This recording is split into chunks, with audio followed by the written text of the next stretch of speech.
Have you ever woken up in the morning and thought, where did my energy go? Or maybe you've caught yourself forgetting little things more often than you'd like. If this sounds familiar, I want you to know something important. What you're experiencing isn't just getting old. In fact, science shows us that much of what we blame on aging is actually the result of habits we can change, starting today. Let me tell you about my friend Margaret. At 68, she was convinced her best years were behind her. She moved slower, forgot names, and just didn't have the spark she once did. But then she discovered something remarkable. By making a few simple changes to her daily routine, she didn't just feel better, she began feeling like her old self again. And the most beautiful part? These weren't drastic changes or complicated regimens. They were small, science-backed habits that anyone can adopt. That's exactly what we're going to explore together today. 5 powerful habits that research shows can add years to your life and life to your years. These aren't fads or quick fixes, but rather time-tested practices that work with your body's natural wisdom. And the best part? You can start incorporating them today, no matter what your current health looks like. Now, I want to pause here and acknowledge something important. When we talk about health after 60, there's often this underlying message that it's all about restriction, giving up foods you love, pushing through exercises you hate, or turning your life upside down. But that's not what this is about. What we're focusing on here is addition, not subtraction. It's about adding in simple practices that make such a noticeable difference in how you feel that they naturally crowd out the habits that weren't serving you. Let's begin with our first habit, and this one might surprise you. It's not about diet or exercise, we'll get to those later, but about something much more fundamental: how you breathe. Now, I know what you might be thinking. I've been breathing my whole life. What could I possibly need to learn? But here's what most people don't realize. How we breathe changes as we age, and often not for the better. Research from Harvard Medical School shows that most adults develop shallow breathing patterns over time, especially when under stress. This type of breathing, quick, shallow breaths high in the chest, actually triggers our body's stress response, keeping us in a constant state of low-grade tension. It affects everything from our blood pressure to our digestion to our sleep quality. But the good news? We can retrain our breathing, and the benefits are remarkable. Let me share a simple practice you can try right where you're sitting. Place one hand on your belly and the other on your chest. Now inhale slowly through your nose, letting your belly rise like a balloon while keeping your chest relatively still. Then exhale gently, feeling your belly fall. That's it. Just 5 minutes of this each day can begin to reset your nervous system. Studies show this type of deep breathing can lower blood pressure, improve digestion, and even enhance cognitive function. The reason this works is fascinating. When we breathe deeply from our diaphragm, we stimulate the vagus nerve, the main nerve of our parasympathetic nervous system. This sends signals throughout our body that it's safe to relax, to digest, to heal. It's like flipping a switch from fight or flight to rest and repair. And for those of us over 60, this is especially important because our bodies naturally become more sensitive to stress hormones as we age. Now, you might be wondering, when's the best time to practice this? The beautiful thing is you can weave it into your day, however it works for you. Some people love starting their morning with 5 minutes of deep breathing before they even get out of bed. Others find it helpful before meals or when they're feeling tense. There's no wrong way to do it. The key is simply to begin noticing your breath throughout the day and gently guiding it toward those deeper, slower patterns. Let me tell you about another benefit you might notice from this practice: better sleep. Many of my clients report that just a few minutes of deep breathing before bed helps them fall asleep faster and stay asleep longer. And we all know how much better everything feels when we're well rested. It's like giving your body a nightly tune-up. Now, let's move to our second habit, one that's equally simple but incredibly powerful: walking. But before you think, oh no, another lecture about exercise, hear me out. This isn't about training for a marathon or pushing yourself to exhaustion. It's about the simple, profound act of putting one foot in front of the other, something humans were designed to do. A landmark study from the National Institutes of Health followed thousands of older adults for over a decade and found something remarkable. Those who walked just 30 minutes a day had significantly lower rates of heart disease, diabetes, and even dementia compared to their sedentary peers. But here's what's really interesting. The benefits weren't just physical. The walkers also reported better mood, sharper memory, and more energy throughout the day. Now, you might be thinking, 30 minutes sounds like a lot, but here's the secret. It doesn't have to be all at once. 3 10-minute walks spread throughout your day provide nearly the same benefits. The key is consistency, not intensity. And the best way to stay consistent? Make it enjoyable. Walk with a friend, listen to an audiobook, or explore different routes in your neighborhood to keep it interesting. One of my clients, a 72-year-old retired teacher named Robert, started with just 5 minutes around his backyard each morning. At first, it felt like nothing, but within a few weeks, he noticed he could go farther without getting winded. Then he began extending his route down the block. Now, 2 years later, he walks a mile every morning and says it's the highlight of his day. But here's what he'll tell you. It wasn't about the distance at first, it was about showing up. About making that small commitment to himself each day. And that brings me to an important point. The mental benefits of walking might be just as important as the physical ones. There's something about the rhythm of walking that seems to help our brains process thoughts and emotions more clearly. Many great thinkers throughout history, from Aristotle to Steve Jobs, were known for their walking habits precisely because it helped them think more creatively. But here's what I really want you to understand. Walking isn't just good for you in some abstract way. It directly counteracts many of the changes we associate with aging. It strengthens the muscles that support your joints, improves circulation to your brain, and even helps regulate blood sugar levels. It's like giving your entire body a gentle tune-up with every step. Now, before we move on to our next habits, I want to share something personal. When I first started researching healthy aging, I assumed the most important factors would be things like diet and exercise. And while those are certainly important, what surprised me was how much our daily habits, things as simple as how we breathe and move, create the foundation for everything else.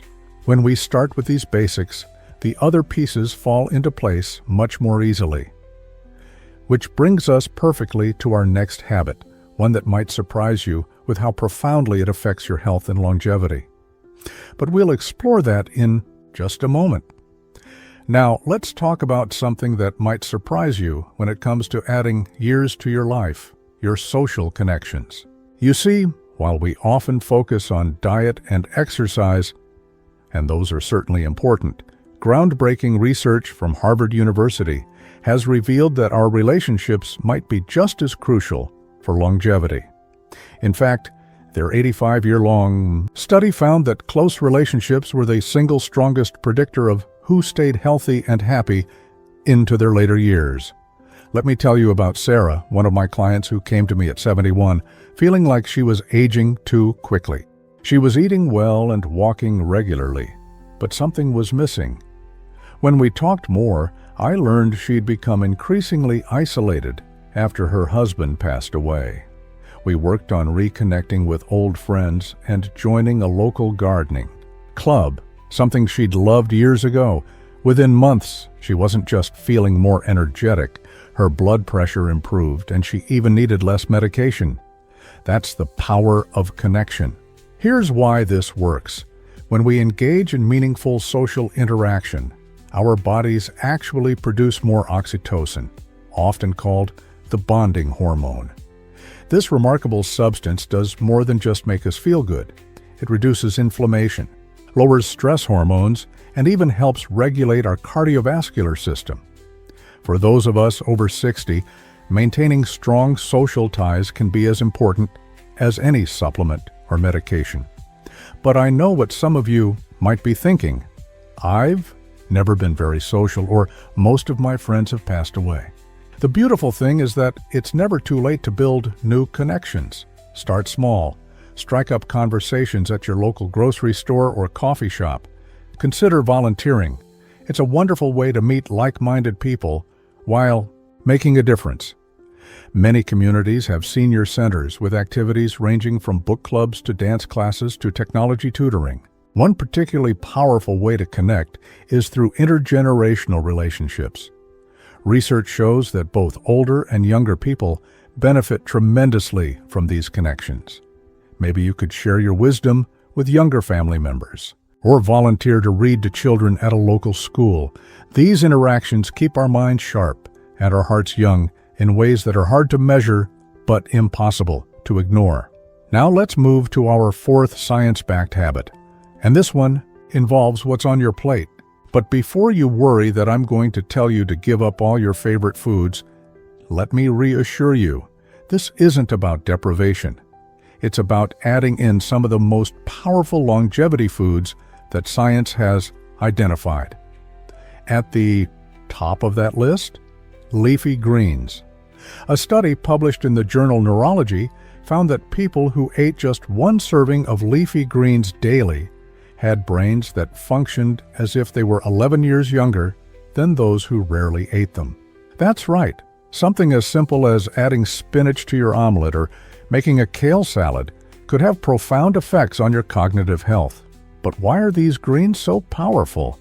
They're packed with nutrients like vitamin K, lutein, and folate that directly support brain health.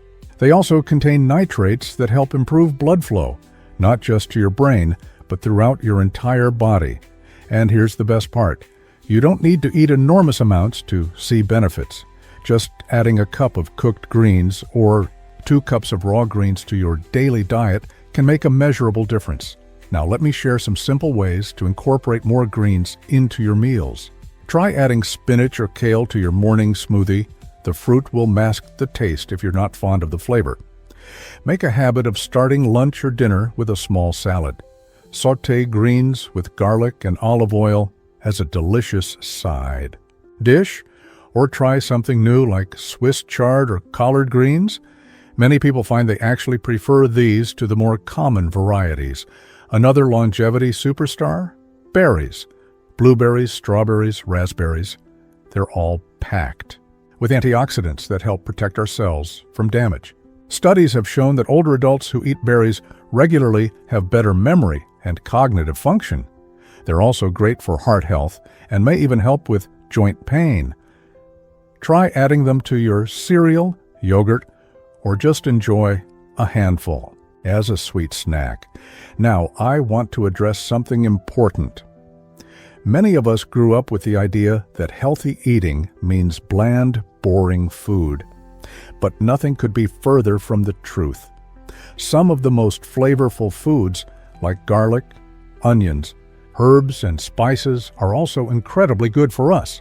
In fact, turmeric, that golden spice common in Indian cooking, contains curcumin, a compound with such powerful anti-inflammatory effects that it's being studied as a potential treatment for everything from arthritis to Alzheimer's.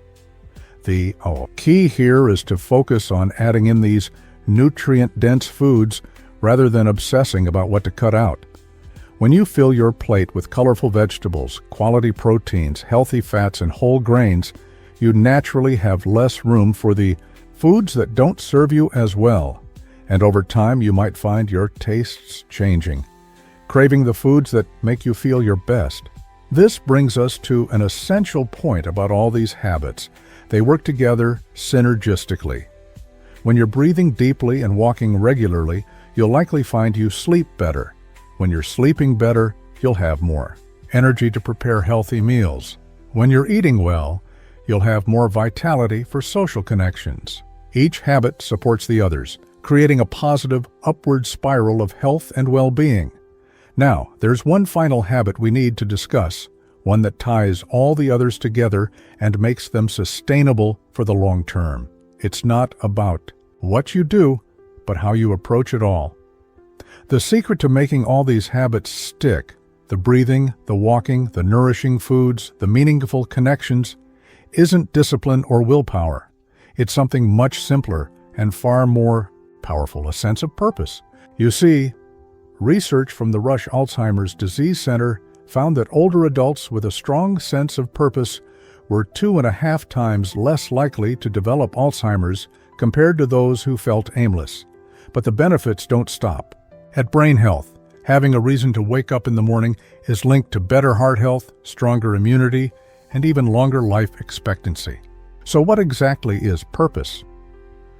It doesn't have to be grand or world-changing. It might be passing down family recipes to your grandchildren, volunteering at the local animal shelter, maintaining a beautiful garden that brings joy to your neighborhood, writing letters to brighten someone's day, learning something new to keep your mind sharp. One of my favorite examples is a 78-year-old client named Evelyn.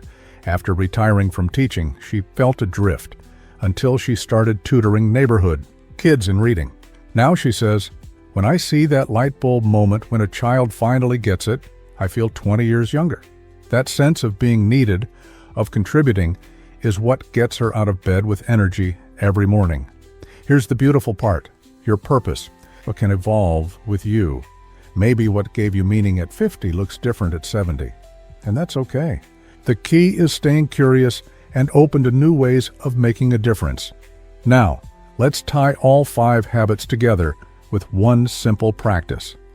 The morning ritual. How you start your day sets the tone for everything that follows.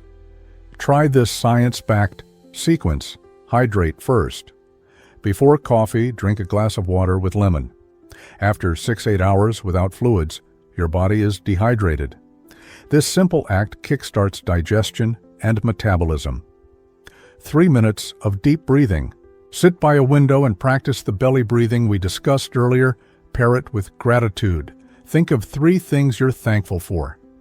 Studies show this combination lowers cortisol, the stress hormone, by up to 23%. Move your body. Do 5 minutes of gentle stretches or a short walk around your home. This lubricates joints and signals to your brain that it's time to wake up. Protein-rich breakfast. Try eggs with spinach or Greek yogurt with berries. Research shows older adults who eat protein at breakfast maintain muscle mass better and have steadier energy. Connect with someone. Send a quick text to a loved one or chat with a neighbor. Morning social interactions boost mood-regulating serotonin for hours afterward. This entire ritual takes less than 20 minutes, but creates a ripple effect of benefits throughout your day. Now I want to address a common concern. What if I've neglected my health for years? Is it too late? Absolutely not. The landmark Nun study followed elderly sisters for decades and found that those who adopted healthy habits even in their 80s showed measurable improvements in cognitive and physical function. Your body wants to heal at any age. Here's my challenge for you. This week, pick one habit to focus on, maybe daily breathing or adding greens to one meal. Next month, add a second habit when the first feels natural. By next year, you'll have transformed your health without ever feeling overwhelmed. Remember, aging isn't about decline, it's about redirection. Your 60s, 70s, and beyond can be some of your most vibrant years when you work with your body's wisdom. I'd love to hear which habit you're starting with. Share in the comments. Your story might inspire someone else. If this resonated with you, please like and share this video. Wishing you health, joy, and many wonderful years ahead. Here's to living fully at every age.